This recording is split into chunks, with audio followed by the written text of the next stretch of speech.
The Outline of History, being a plain history of life and mankind by H.G. Wells, revised and brought up to the end of the Second World War by Raymond Postgate, with maps and plans by J.F. Horben, Volume 1, Book 5, Chapter 26, from Tiberius Gracchus to the God Emperor in Rome. Section 1, The Science of Thwarting the Common Man. Section 2, Finance in the Roman State. Section 3, The Last Years of Republican Politics. Section 4, The Era of the Adventurer Generals. Section 5, The End of the Republic. Section 6, The Coming of the Princeps. Section 7, Why the Roman Republic Failed. Section 1, we have already twice likened the self-governing community of Rome to a Neanderthal variety of the modern democratic civilized state, and we shall recur again to this comparison. In form, the two things, the first great primitive essay and its later relations, are extraordinarily similar. In spirit, they differ very profoundly. Roman political and social life, and particularly Roman political and social life in the century between the fall of Carthage and the rise of Caesar and Caesarism, has a very marked general resemblance to the political and social life in such countries as the United States of America or the British Empire today.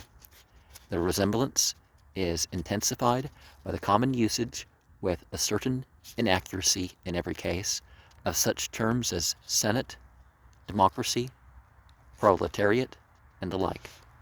But everything in the Roman state was earlier, cruder, and clumsier. The injustices were more glaring, possibly not even more common, just more obvious. The conflicts harsher. There was comparatively little knowledge and few ideas. Aristotle's scientific works were only beginning to be read in Rome in the 1st century BCE. Ferrero,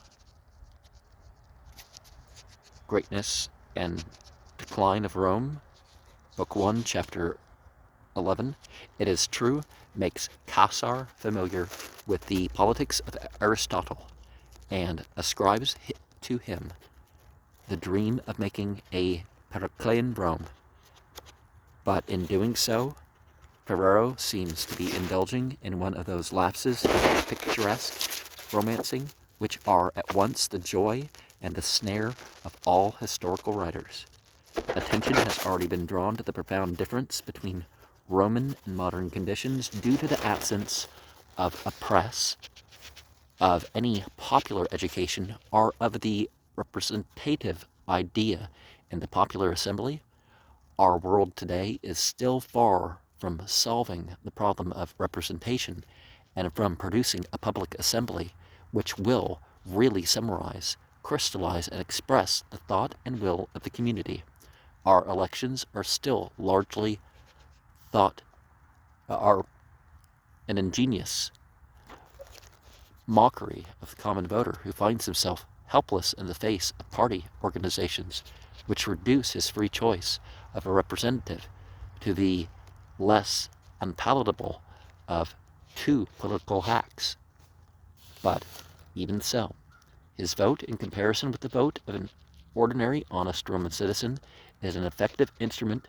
Too many of our histories dealing with this period of Roman history write at the popular party and of the votes of the people and so forth, as though such things were as much working realities as they are today.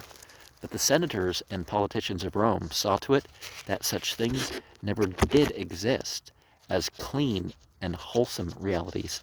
These modern phrases are very misleading unless they are carefully qualified. We have already described the gatherings of the popular comitia, but that clumsy assembly in sheep pens does not convey the full extent to which the gerrymandering of popular representation could be carried in Rome.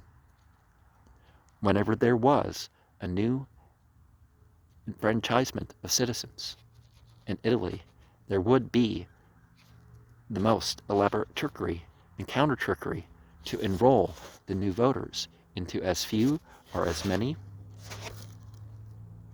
of the 30 old tribes as possible, or to put them into as few as possible new tribes. Since the vote was taken by tribes, it is obvious that, however great the number of new additions made, if they were all got together into one tribe, their opinion would only count for one tribal vote. And similarly, if they were crowded into just a few tribes, old or new. On the other hand, if they were put into too many tribes, their effect in any particular tribe might be inconsiderate. Here was the sort of work to fascinate every smart knave in politics. The comitia tributa could be worked at times so as to vote altogether counter to the general feeling of the people. And as we have already noted, the great mass of voters in Italy were also disenfranchised by distance. About the middle period of the Carthaginian Wars, there were upwards of 300,000 Roman citizens.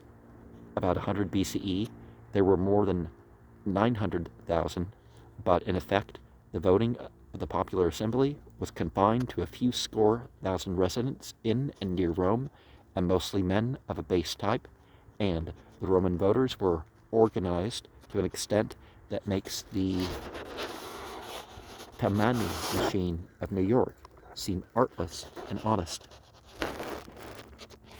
They belonged to clubs,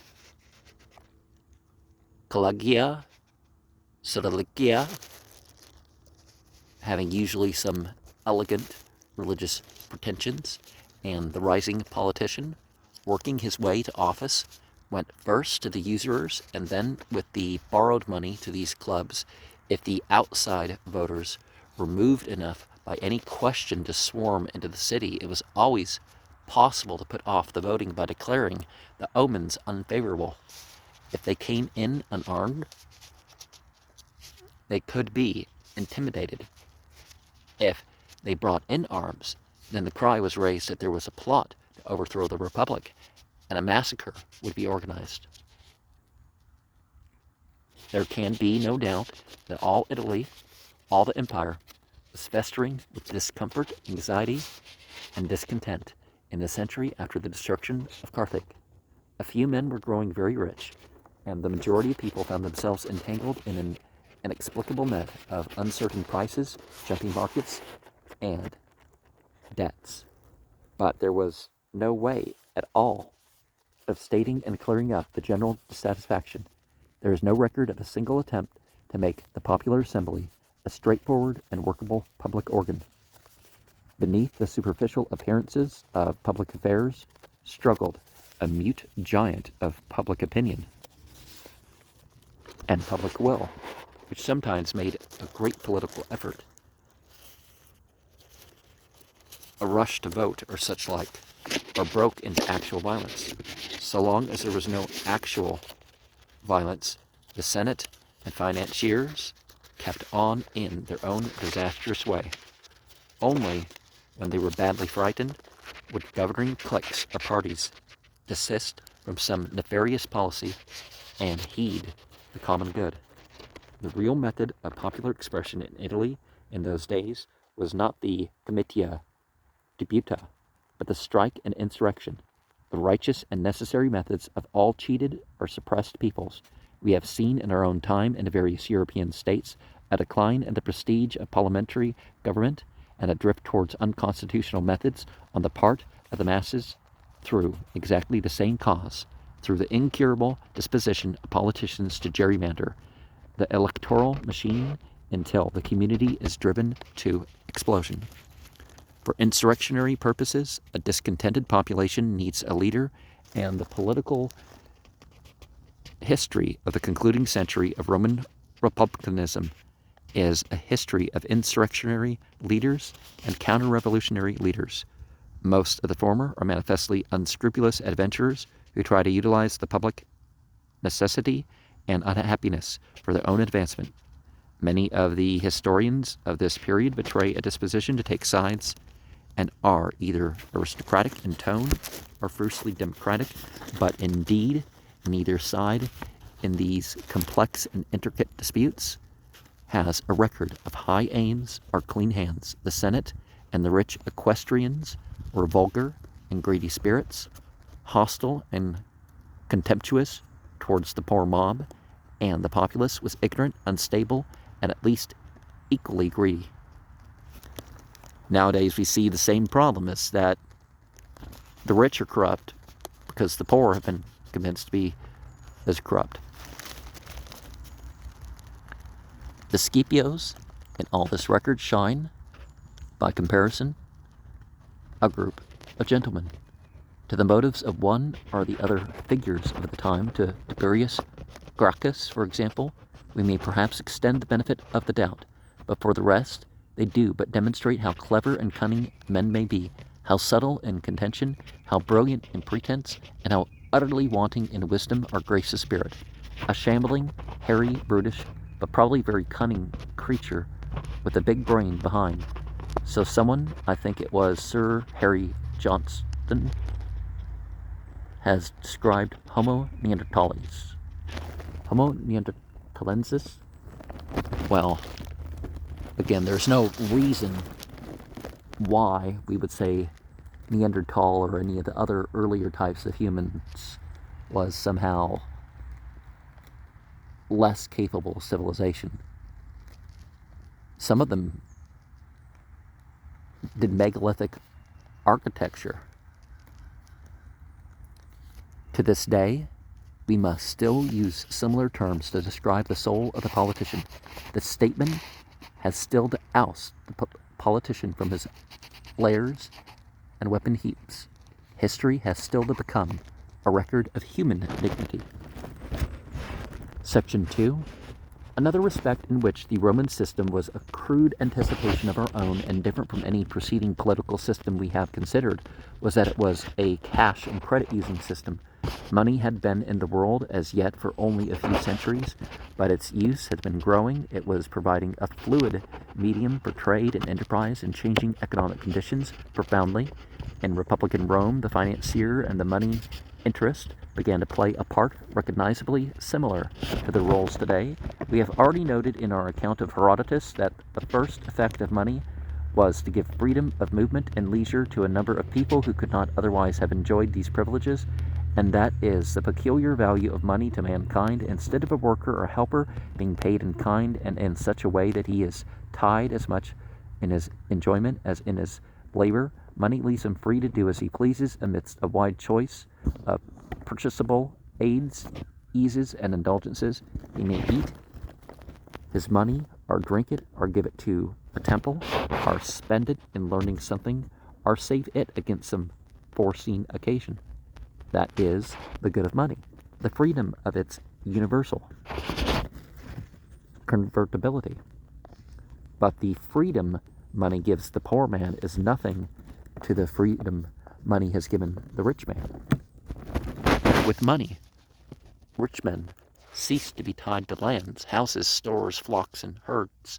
They could change the nature and locality of their possessions with an unheard of freedom.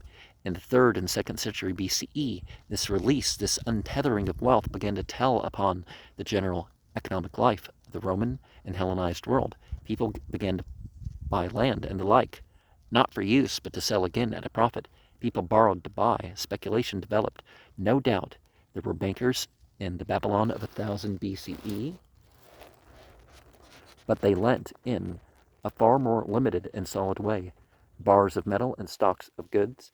That earlier world was a world of barter and payment in kind, and it went slowly and much more stably. For that reason, in that state, the vast realm of China has remained almost down to the present time. The big cities before Rome were trading and manufacturing cities. Such were Corinth and Carthage and Syracuse, but Rome never produced a very considerable industrial population, and her warehouses never rivaled those of Alexandria. The little port of Ostia was always big enough for her needs. Rome was a political and financial capital, and in the latter respect, at least, she was a new sort of city. She imported profits and tribute, and very little went out from her in return. The wars of Ostia were chiefly busy unloading corn, by that they mean grain, from Sicily and Africa, and loot from all the world. After the fall of Carthage, the Roman imagination went wild with the hitherto unknown possibilities of finance. Money, like most other inventions, had happened to mankind, and mankind had still to develop today. They have still to perfect the science and morality of money. Well, a lot of things are immoral, and the trick is just applying morals to what's around, right?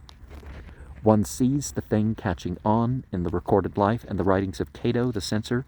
In his early days, he was bitterly virtuous against usury. In his latter, he was devising ingenious schemes for safe usury. In this curiously interesting century of Roman history, we find man after man asking, what has happened to Rome? Various answers are made: a decline in religion, a decline from the virtues of the Roman forefathers, Greek intellectual poison, and the like. We, who can look at the problem with a large perspective and see what has happened. What had happened to Rome was money. The new freedoms and chances and opportunities that money opened up. Money floated the Romans off the firm ground. Everyone was getting hold of money. The majority, by the simple expedient of running into debt. The eastward expansion of the empire was largely a hunt for treasure in strong rooms and temples to keep pace with the hunger of the new need. The equestrian order in particular became the money power. Everyone was developing property. Farmers were giving up corn and cattle, borrowing money, buying slaves, and starting the more intensive cultivation of oil and wine.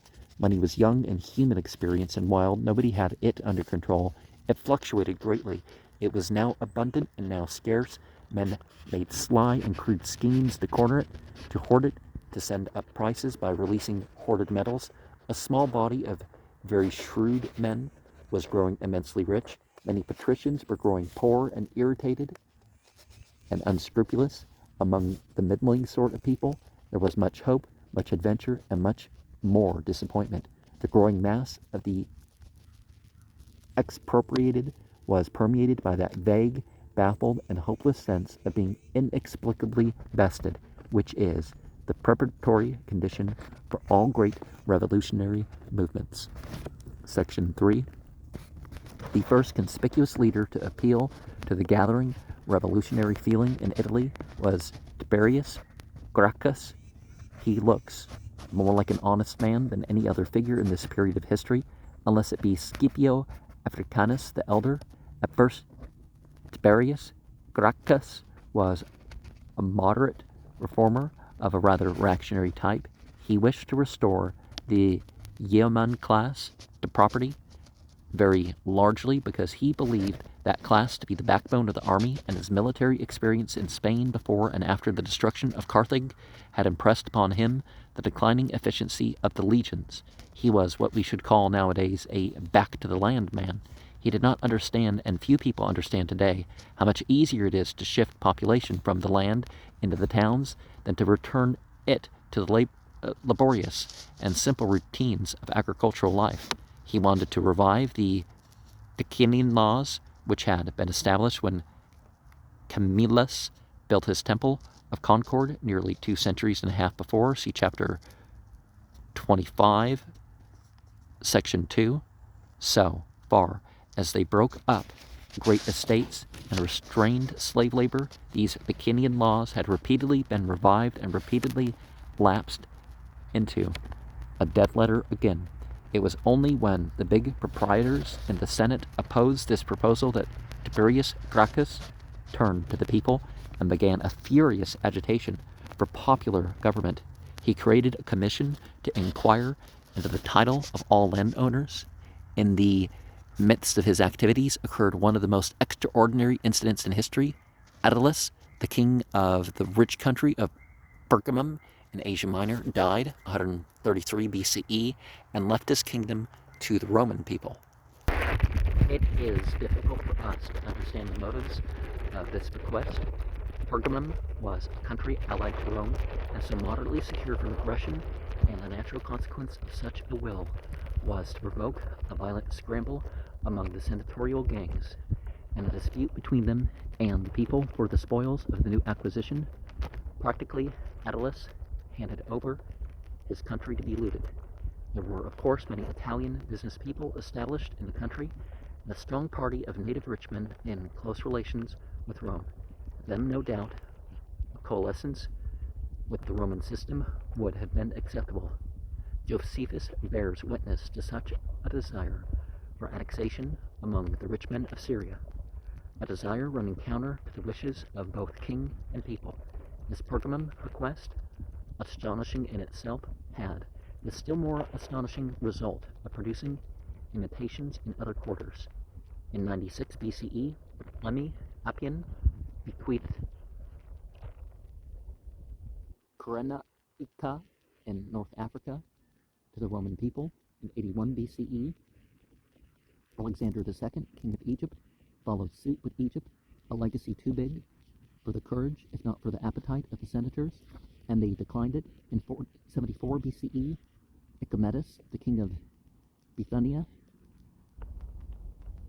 demised Bithynia. Of these latter testamentary freaks we will say no more here, but it will be manifest how great an opportunity was given Tiberius Gracchus by the bequest of Attalus of accusing the rich of greed and proposing to decree the treasures of Attalus to the commonalty. He proposed to use this new wealth to provide seed, stock, and agricultural implements for the resettlement of the land. His movement was speedily entangled in the complexities of the Roman electoral system. Without a simple and straightforward electoral method, all popular movements in all ages necessarily become entangled and maddened in constitutional intricacies, and almost as necessarily lead to bloodshed. It was needed, if his work was to go on, that Tiberius Gracchus should continue to be tribune, and it was illegal for him to be tribune twice in succession. He overstepped the bounds of legality and stood for the tribuneship a second time. The peasants who came in from the countryside to vote for him came in armed. The cry that he was aiming at a tyranny, the cry that had long ago destroyed Malleus and Manlius, was raised in the Senate. The friends of law and order went to the capital and state. Accompanied by a rabble of dependents armed with staves and bludgeons, there was a conflict, or rather a massacre of the revolutionaries, in which nearly 300 people were killed, and Tiberius Gracchus was beaten to death with the fragments of a broken bench by 2 senators. Thereupon the senators attempted a sort of counter-revolution and proscribed many of the followers of Tiberius Gracchus, but the state of public opinion was so sullen and threatening that this movement was dropped, and Scipio Nasica, who was implicated in the death of Tiberius, though he occupied the position of Pontifex Maximus and should have remained in Rome for the public sacrifices which were the duties of that official, went abroad to avoid trouble. The uneasiness of Italy next roused Scipio Africanus the younger to propose the disenfranchisement of all Italy, but he died suddenly before he could carry the proposal into effect. Then followed the ambiguous career of Gaius Gracchus, the brother of Tiberius, who followed some tortuous policy that still exercises the minds of historians. He increased the burdens of taxation laid upon the provinces, it is supposed with the idea of setting the modern financiers, the equites, against the senatorial landowners. He gave the former the newly bequeathed taxes of Asia to farm, and, what is worse, he gave them control of the special courts set up to prevent extortion. He started enormous public works, and particularly the construction of new roads, and he is accused of making a political use of the contracts. He revived the proposal to enfranchise Italy. He increased the distribution of subsidized cheap corn to the Roman citizens. Here we cannot attempt to disentangle his schemes, much less to judge him, but that his policy was offensive to the groups that controlled the Senate, there can be no doubt whatever. He was massacred by the champions of law and order, and with about 3,000 of his followers in the streets of Rome in 121 BCE, his decapitated head was carried to the Senate on the point of a pike. A reward of its weight in gold, says Plutarch, had been offered for this trophy, and its captor, acting in the true spirit of a champion of big business, filled the brain case with lead on its way to the scales. In spite of these prompt, firm measures, the Senate was not to enjoy the benefits of peace and the advantages of a control of the imperial resources for long. Within 10 years, the people were in revolt again. In 118 BCE, the throne of Numidia, the semi-barbaric kingdom that had arisen in North Africa upon the ruins of the civilized Carthaginian power, was seized by a certain able Jugurtha, who had served with the Roman armies in Spain and had a knowledge of the Roman character. He provoked the military intervention of Rome, but the Romans found that their military power under a senate of financiers and landlords was very different from what it had been even in the days of the younger Scipio Africanus. Jugurtha brought over the commissioners sent out to watch him, the senators charged with their prosecution, and the generals in command against him. Pharaoh. There is a mistaken Roman proverb, pecunia non olet. Money does not stink, for the money of Jugurtha stank even in Rome. There was an angry agitation, and a capable soldier of lowly origin, Marius, was carried to the consulship, 107 BCE. On the wave of popular indignation, Marius made no attempt, on the model of Gracchi, to restore the backbone of the army by rehabilitating the yeoman class. He was a professional soldier with a high standard of efficiency and a disposition to take shortcuts. He simply raised troops from among the poor, whether countrymen or townsmen, paid them well, disciplined them thoroughly, and 106 BCE ended the 7 Years' War with Jugurtha by bringing that chieftain in chains to Rome. It did not occur to anybody that, incidentally, Marius had also created a professional army with no interest to hold it together but its pay. He then held on to the consulship, more or less illegally, for several years, and in 102 and 101 BCE repelled a threatening move of the Germans, who thus appear in our history for the first time, who were raiding through Gaul towards Italy. He gained 2 victories, one on Italian soil. He was hailed as the savior of his country. A second, Camillus, 100 BCE. The social tensions of the time mocked that comparison with Camillus. The Senate benefited by the greater energy in foreign affairs and the increased military efficiency that Marius had introduced, but the sullen, shapeless discontent of the mass of the people was still seeking some effective outlet. The rich grew richer and the poor poorer. It was impossible to stifle the consequences of that process forever by political trickery. The Italian people were still unenfranchised. 2 extreme democratic leaders, Saturninus and Glaucia, were assassinated, but that familiar senatorial remedy failed to assuage the populace on this occasion. In 92 BCE, an aristocratic official, Rutilius Rufus, who had tried to restrain the exactions of the financiers in Asia Minor, was condemned on a charge of corruption so manifestly trumped up that it deceived no one, and in 91 BCE, Tiberius Gracchus, a newly elected tribune of the people who was making capital out of the trial of Rutilius Rufus, was assassinated. He had proposed a general enfranchisement of the Italians, and he had foreshadowed not only another land law, but a general abolition of debts. Yet for all this vigor on the part of the senatorial usurers, land grabbers, and forestallers, the hungry and the anxious were still insurgent. The murder of Gracchus was the last drop in the popular cup. Italy blazed into a desperate insurrection. There followed 2 years of bitter civil war, the Social War. It was a war between the idea of a united Italy and the idea of the rule of the Roman Senate. It was not a social war in the modern sense, but a war between Rome and her Italian allies. Allies equal socii. Roman generals trained in the traditions of colonial warfare, marched ruthlessly up and down Italy, burning farms, sacking towns, carrying off men, women, and children to sell them in the open market or work them in gangs upon their estates. Ferrero says that.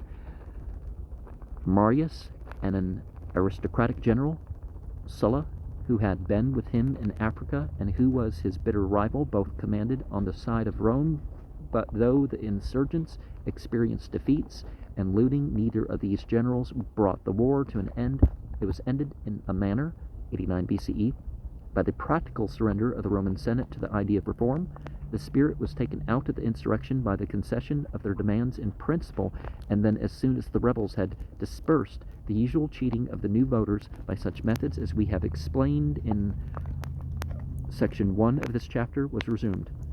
By the next year, 88 BCE, the old round had begun again. It was mixed up with the personal intrigues of Marius and Sulla against each other, but the struggle had taken on another complexion through the army reforms of Marius, which had created a new type of legionary, a landless professional soldier with no interest in life but pay and plunder, and with no feeling of loyalty except to a successful general. A popular tribune, Sulpicius, was bringing forward some new laws affecting debt, and the consuls were dodging the storm by declaring a suspension of public business. Then came the usual resort to violence, and the followers of Sulpicius drove the consuls from the forum. But here it is that the new forces which the new army had made possible came into play. King Mithridates of Pontus, the Hellenized king of the southern shores of the Black Sea, east of Bithynia, was pressing Rome into war. One of the proposed laws of Sulpicius was that Marius should command armies sent against this Mithridates, where upon Sulla marched the army he had commanded throughout the social war to Rome. Marius and Sulpicius fled, and a new age, an age of military pronunciamentos began. How Sulla had himself made commander against Mithridates and departed, and how legions friendly to Marius then seized power, how Marius returned to Italy and enjoyed a thorough massacre of his political opponents and died, sated a fear we cannot tell in any detail, but one measure during the Marian reign of terror did much to relieve the social tension, and that was the abolition of 3/4 of all outstanding debts. Nor can we tell here how Sulla made a discreditable peace with Mithridates, who had massacred 100,000 Italians in Asia Minor in order to bring his legions back to Rome, defeat the Marians at the Battle of the Colline Gate of Rome, and reverse the arrangements of Marius. Sulla restored law and order by the prescription and execution of over 5,000 people. He desolated large parts of Italy, restored the Senate to power, repealed many of the recent laws, though he was unable to restore the cancelled burden of debt, and then, feeling bored by politics and having amassed great riches, he retired with an air of dignity into private life, gave himself up to abominable vices, and so presently died, eaten up with some disgusting disease produced by debauchery. Section 4. Political life in Italy was not so much tranquilized as stunned by the massacres and confiscations of Marius and Sulla. The scale upon which this history is planned will not permit us to tell here of the great adventurers who, relying more and more on the support of the legions, presently began to scheme and intrigue again for dictatorial power in Rome. In 73 BCE, all Italy was terrified by a rising of the slaves, and particularly of the gladiators, led by a gladiator from Thessaly, Spartacus. He and 70 others had fled out from a gladiatorial farm at Capua. Similar risings had already occurred in Sicily. The forces under Spartacus necessarily became a miscellaneous band drawn from east and west without any common idea except the idea of dispersing and getting home. Nevertheless, he held out in southern Italy for 2 years, using the then apparently extinct crater of Vesuvius for a time as a natural fortress. The Italians, for all their love of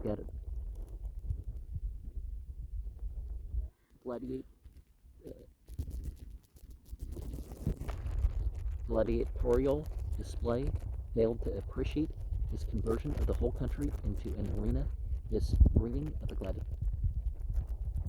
gladiatorial sword to the door, and when at last Spartacus was overthrown, their terror changed to frantic cruelty. 6,000 of his captured followers were crucified, long miles of nailed and drooping victims along the Appian Way. Here we cannot deal at any length with Lucullus, who invaded Pontus and fought with Mithridates and brought the cultivated cherry tree to Europe, nor can we tell how ingeniously Pompey the Great stole the triumph and most of the prestige Lucullus had won in Armenia beyond Pontus. Lucullus, like Sulla, retired into an opulent private life, but with more elegance and with a more gracious end. We cannot relate in any detail how Julius Caesar accumulated reputation in the West by conquering Gaul, defeating the German tribes upon the Rhine, and pushing a punitive raid across the Strait of Dover into Britain. More and more important grow the legions, less and less significant are the Senate and the assemblies of Rome. There is a certain grim humor about the story of Crassus that we cannot altogether neglect. This Crassus was a great moneylender and a forestaller. He was a typical man of the new equestrian type, the social equivalent of a modern munition profiteer. He first grew rich by buying up the property of those proscribed by Sulla. His earliest exploits in the field were against Spartacus, whom finally he crushed by great payment and exertions after a prolonged and expensive campaign. He then, as the outcome of complicated bargains secured by the command in the east and prepared to emulate the glories of Lucullus, who had pushed east from Pergamum and Bithynia into Pontus, and Pompey, who had completed the looting of Armenia. His experiences served to demonstrate the gross ignorance with which the Romans were conducting their affairs at that time. Crossed the Euphrates, expecting to find in Persia another Hellenized kingdom like Pontus, but as we have already intimated, the great reservoirs of nomadic peoples that stretched round from the Danube across Russia into Central Asia had been great back into the lands between the Caspian Sea and the Indus that Alexander had conquered for Hellenism. Crassus found himself against the Scythian again, against mobile tribes of horsemen led by a monarch in Median costume. The particular variety of Scythian he encountered was called the Parthian. It is possible that in the Parthians a Mongolian, Iranian element was now mingled with the Aryan strain, but the campaign of Crassus beyond the Euphrates is curiously like the campaign of Darius beyond the Danube. There is the same heavy thrusting of an infantry force against elusive light horsemen, but Crassus was less quick than Darius to realize the need of withdrawal, and the Parthians were better bowmen than the Scythian Darius met. They seem to have had some sort of noisy projectile of unusual strength and force, something that was different from an ordinary arrow. This bow, says Professor J.L. Myers, was probably the composite bow, so called because it is made of several plates, 5 or so of horn, like the springs of a carriage. It discharges a high-speed arrow with a twang. This was the bow the Mongols used. This composite bow, it was not a long bow, was quite old in human experience. It was the bow of Odysseus. The Assyrians had it in a modified form. It went out in Greece, but it survived as the Mongol bow. It was quite short, very stiff to pull, with a flat trajectory, a remarkable range, and a great noise. Homer's reference to the twang of the bow. It went out in the Mediterranean because the climate was not good for it, and because there were insufficient animals to supply the horn. The campaign culminated in that 2 days massacre of the hot, thirsty, hungry, and weary Roman legions, which is known as the Battle of Carrhae. 53 BCE, they toiled through the sand, charging an enemy who always evaded their charge and rode round them and shot them to pieces. 20,000 of them were killed, and 10,000 marched on eastward as prisoners into slavery in Iran. What became of Crassus is not clearly known. There is a story, probably invented for moral benefit and suggested by his usuries, that he fell alive into the hands of the Parthians and was killed by having molten gold poured down his throat. But this disaster has a very great significance indeed to our general history of mankind. It serves to remind us that from the Rhine to the Euphrates, all along the north of the Alps and the Danube and Black Sea, stretched one continuous cloud of nomadic and semi-nomadic peoples, whom the statecraft of imperial Rome was never able to pacify and civilize, nor her military science subdue.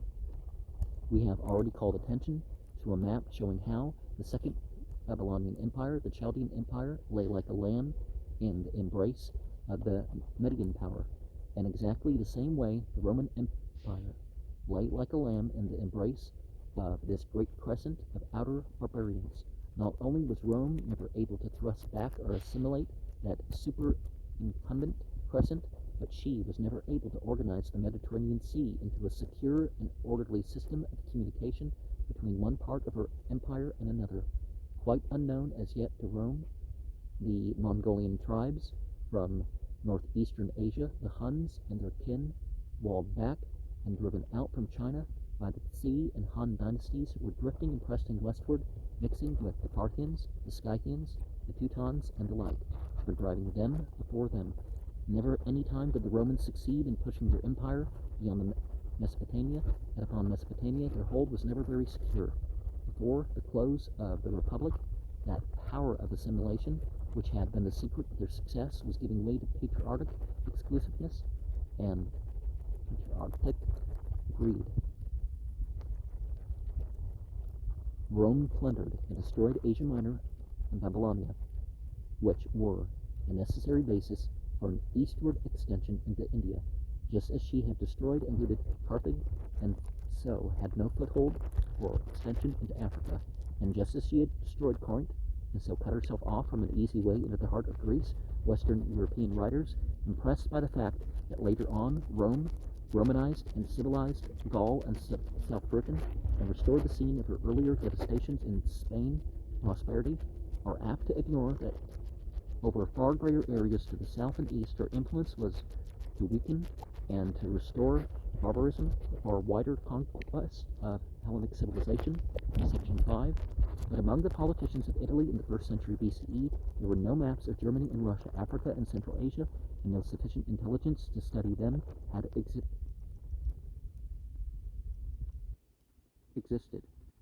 Study them had they existed. Oh, okay, yeah, that makes sense. Rome never developed the fine curiosities that sent Hanno and the sailors of Pharaoh Necho down the coast of Africa, when in the 1st century BCE the emissaries of the Han dynasty reached the eastern shores of the Caspian Sea. They found only stories of a civilization that had receded. The memory of Alexander still lived in these lands, but of Rome men only knew that Pompey had come to the western shores of the Caspian and had gone away again, and that Crassus had been destroyed. Rome was preoccupied at home. What mental energy remained over in the Roman citizen from the attempt to grow personally rich and keep personally safe was intent upon the stratagems and strokes and counterstrokes of the various adventurers who were now manifestly grappling for the supreme power. It is the custom of historians to treat these struggles with extreme respect. In particular, the figure of Julius Caesar is set up as if it were a star of culminating brightness and importance in the history of mankind, yet a dispassionate consideration of the known facts fails altogether to justify this demagogue theory of Caesar. Not even that precipitate wrecker of splendid possibilities, Alexander the Great, has been so magnified and dressed up for the admiration of careless and uncritical readers. There is a type of scholar who, to be plain, sits and with the merest scraps of justification, or with no justification at all, invents marvelous world policies for the more conspicuous figures in history.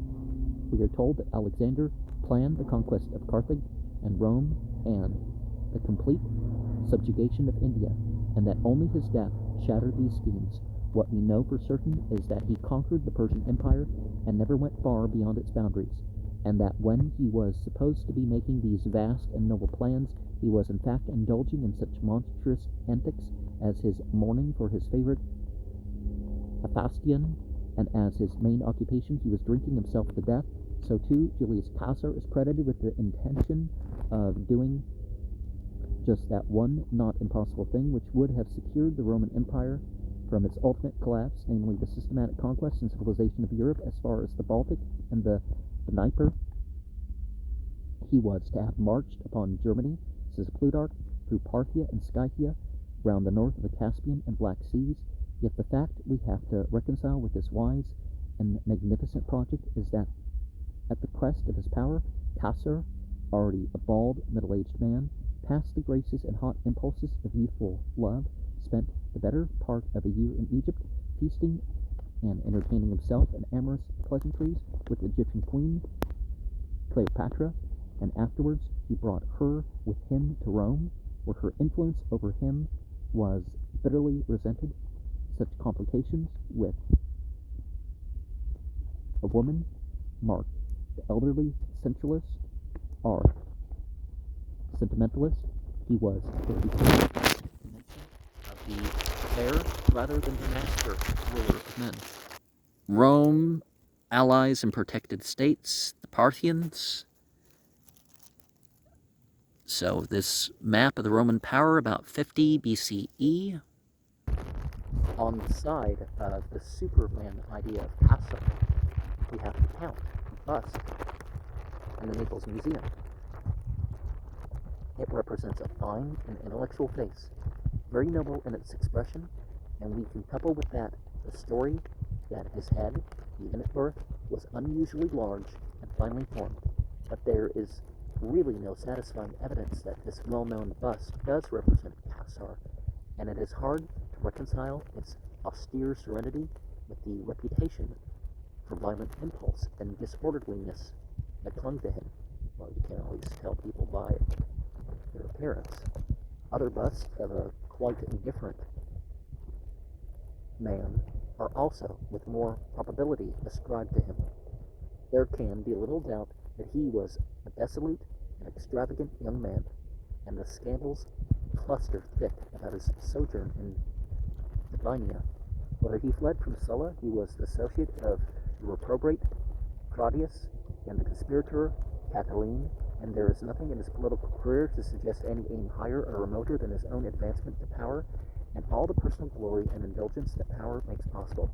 We will not attempt to tell here of the turns and devices of his career. Although he was of an old patrician family, he came into politics as the brilliant darling of the people. He spent great sums and incurred many debts to provide public festivals on the most lavish scale. He opposed the tradition of Sulla and cherished the memory of Marius, who was his uncle by marriage. For a time he worked in conjunction with Crassus in Pompeii, but after the death of Crassus, he and Pompeii came into conflict. By 49 BCE, he and Pompeii with their legions, he from the west and Pompeii from the east, were fighting openly for predominance in the Roman state. He had broken the law by bringing his legions across the Rubicon, which was the boundary between his command and Italy proper. At the Battle of Pharsalus and Thessaly in 48 BCE, Pompey was routed and fleeing to Egypt was murdered, leaving Caesar more master of the Roman world than ever Sulla had been. He was then created dictator for 10 years in 46 BCE, and early in 45 BCE, he was named dictator for life. This was monarchy, not hereditary monarchy. It was, at least, electoral life monarchy. It was unlimited opportunity to do his best for the world, and by the spirit and quality of his use of this dictatorial power during these 4 years, we are bound to judge him a certain reorganization of local administration he effected, and he seems to have taken up what was a fairly obvious necessity of the times, a project for the restoration of the 2 murdered seaports of Corinth and Carthage, whose destruction had wrecked the sea life of the Mediterranean. And that's the Nepal's bust that we saw of Julius Caesar. Remember, he pronounced the C's with the K sound. But much more evident was the influence of Cleopatra and Egypt upon his mind. Like Alexander before him, his head seems to have been turned by the king-god tradition, assisted, no doubt, in his case by the adulation of that charming hereditary goddess, Cleopatra. We find evidence of exactly that same conflict upon the score of divine pretensions between him and his personal friends that we have already recorded in the case of Alexander. So far as the Hellenized East was concerned, the paying of divine honors to rulers was a familiar idea but it was still repulsive to the lingering Arianism of Rome. Antony, who had been his second in command at Pharsalus, was one of the chief of his flatterers. Plutarch describes a scene at the public games in which Antony tried to force a crown upon Caesar, after a little coyness in the face of the manifested displeasure of the crowd refused, but he had adopted the ivory scepter and throne, which were the traditional insignia of the ancient kings of Rome. His image was carried amidst those of the gods in the opening pompa of the arena, and a statue was set up in the temple with an inscription to the unconquerable god. Priests even were appointed for his godhead. These things are not the symptoms of great-mindedness, but of a common man's megalomania. Caesar's record of vulgar scheming for the tawdriest mockeries of personal worship is a silly and shameful record. It is incompatible with the idea that he was a wise and wonderful Superman, setting the world to rights. Finally, in 44 BCE, he was assassinated by a group of his own friends and supporters, to whom these divine aspirations had become intolerable. He was beset in the Senate and stabbed in 23 places, dying at the foot of the statue of his fallen rival, Pompey the Great. The scene marks a complete demoralization of the old Roman governing body. Brutus, the ringleader of the murderers, would have addressed the senators, but, confronted by this crisis, they were scuttling off in every direction. For the best part of a day, Rome did not know what to make of this event.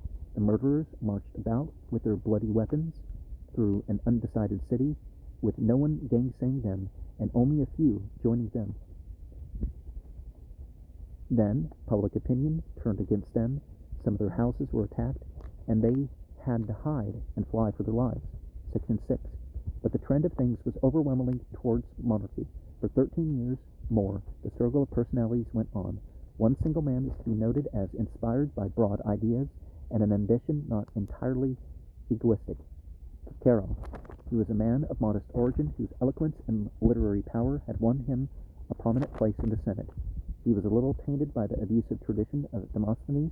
Nevertheless, he stands out a noble and pathetically ineffective figure, pleading with the now utterly degenerate base and cowardly Senate for the high ideals of the Republic. He was a writer of great care and distinction, and the oration and private letters he has left us make him one of the most real and living figures of this period to the modern reader. He was proscribed and killed in 43 BCE, the year after the murder of Julius Caesar, and his head and hands were kneeled up in the Roman Forum.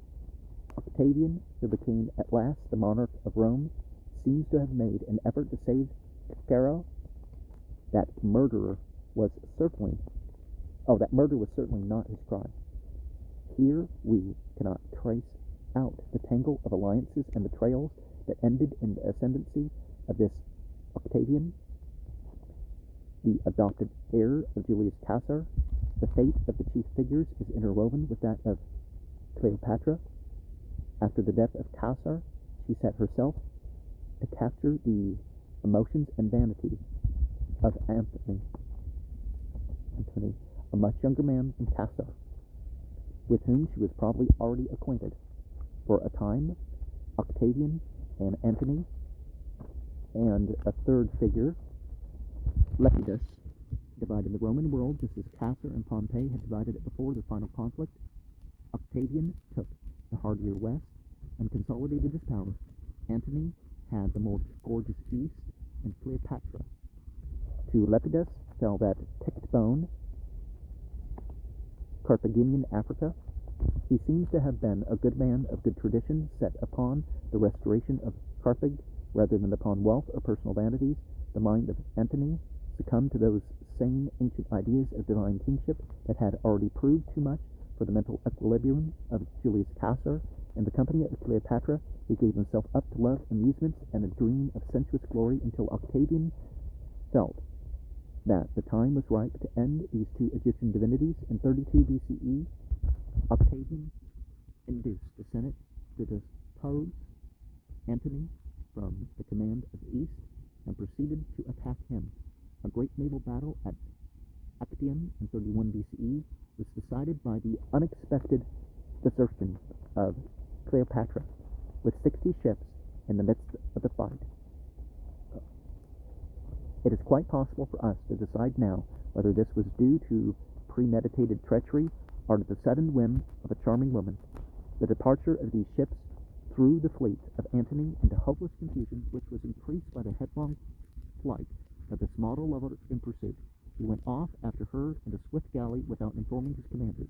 He left his followers to fight and die as they thought fit, and for a time they were incredulous that he had gone. The subsequent encounter of the two lovers and the reconciliation is a matter for ironical speculation on the part of Plutarch.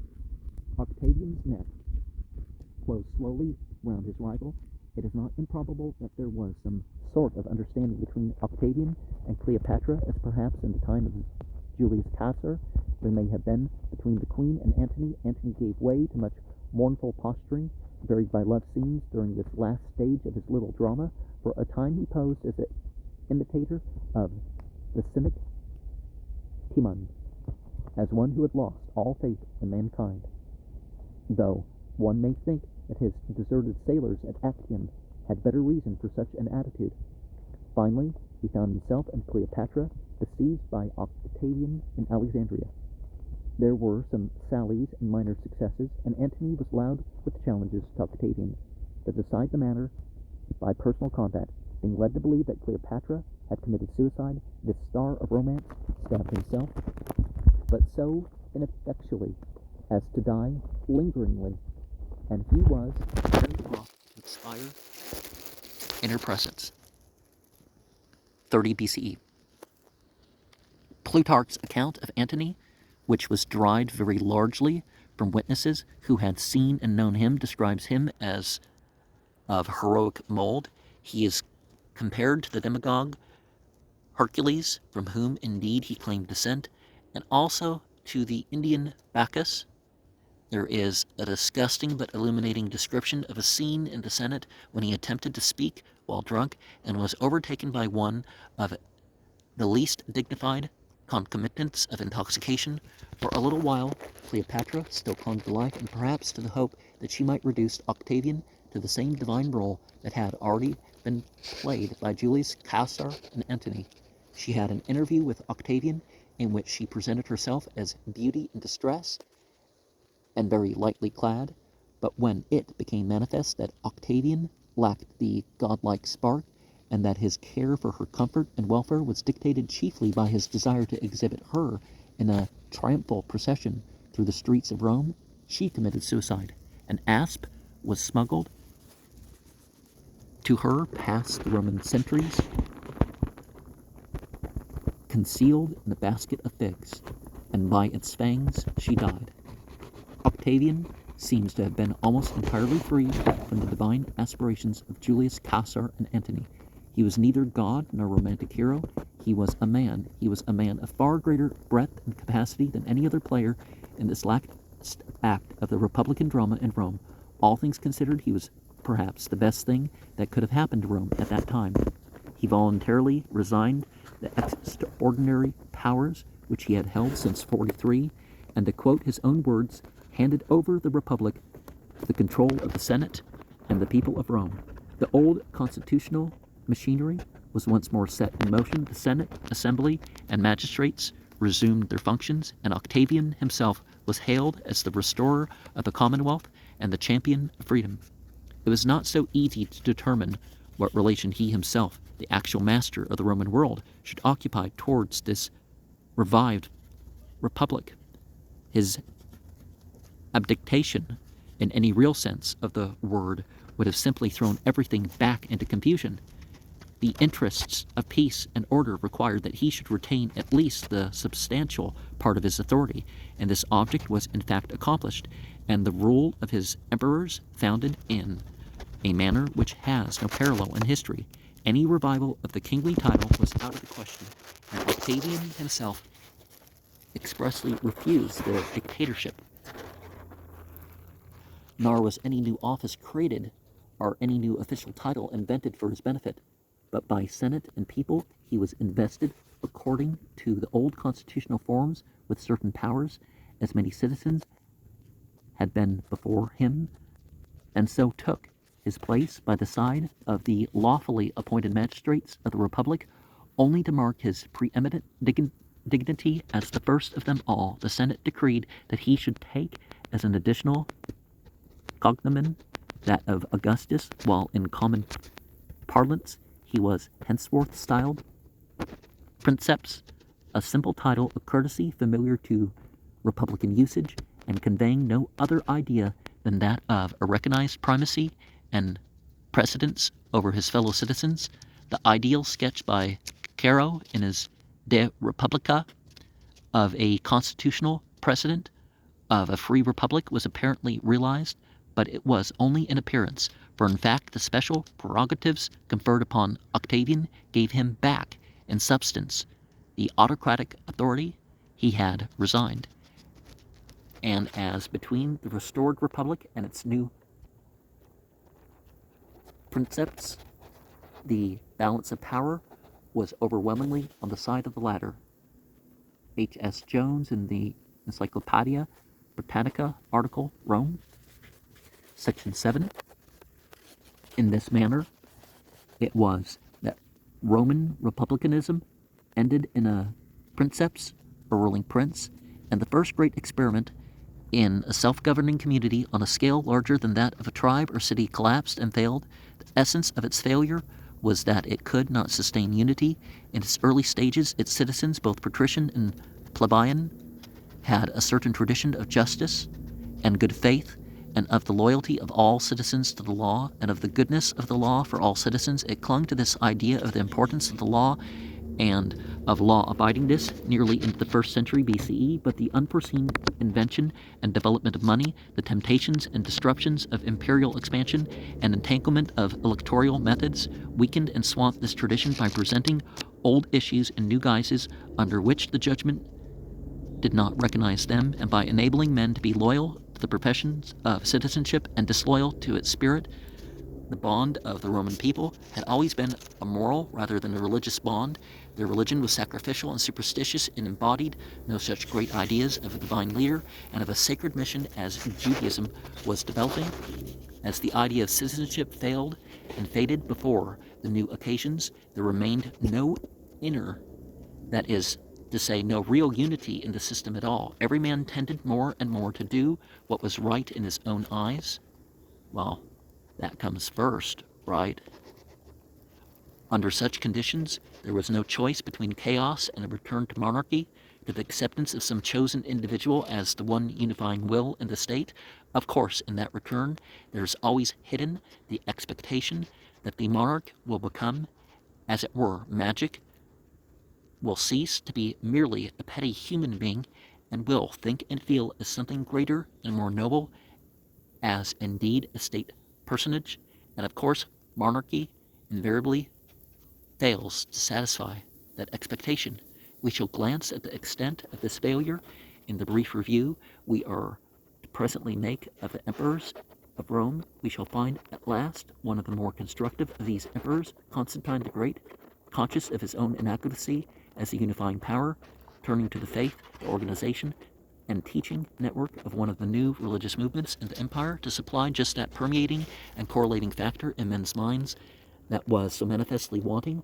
With Caesar, the civilization of Europe and Western Asia went back to monarchy, and through monarchy, assisted presently by organized Christianity, it sought to achieve peace, righteousness, happiness, and world order for the close upon 18 centuries. Then, almost suddenly, it began reverting to republicanism, first in one country and then in another, and assisted by the new powers of printing and the press of organized general education, by the universalist religious ideas in which the world had been soaked for generations, it seems now to have resumed again the effort to create a republican world state and a worldwide scheme of economic righteousness which the Romans had made so prematurely and in which they had so utterly and disastrously failed. Certain conditions we are now beginning to perceive are absolutely necessary to such a creation, conditions which it is inconceivable that any pre-Christian Rome could have regarded as possible. We may still think that attainment of these conditions a vastly laborious and difficult and uncertain undertaking, but we understand that the attempt must be made because no other prospect for us gives us even the promise of happiness, our self-respect, our preservation of our kind. The first of these conditions is that there should be a common political idea in the minds of all men, an idea of the state thought of as the personal possession of each individual, as the backbone fact of his scheme of duties. We have the Roman Empire at the death of Augustus, 14 of the Common Era.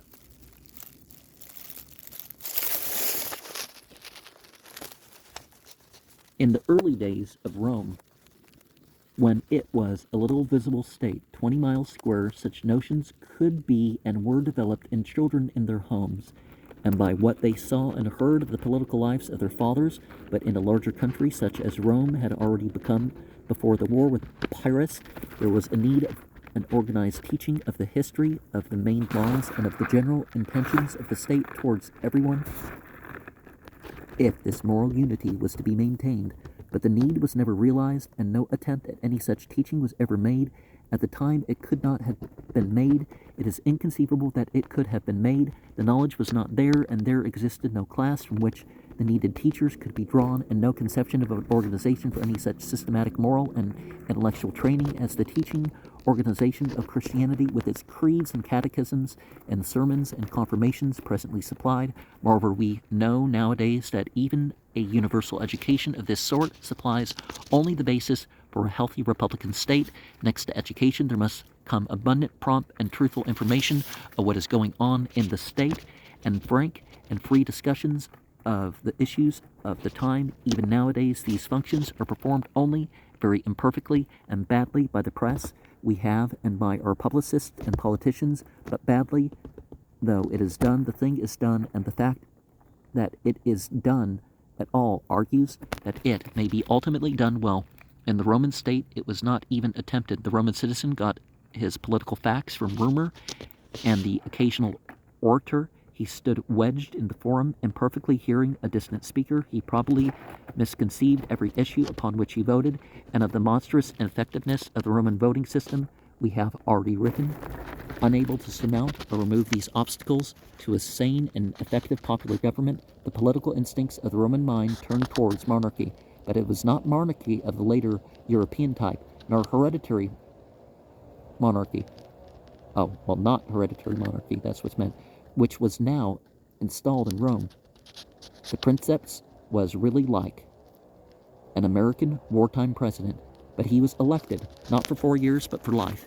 He was able to appoint senators instead of being restrained by an elected Senate, and with a rabble popular meeting in the place of the House of Representatives.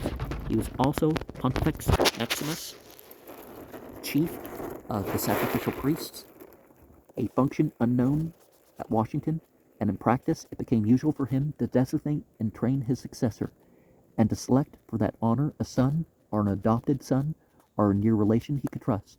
The power of the princeps was in itself enormous to entrust to the hands of a single man without any adequate checks, but it was further enhanced by the tradition of monarch worship, which had now spread out from Egypt over the entire Hellenized East, and which was coming to Rome in the head of every Oriental slave and immigrant.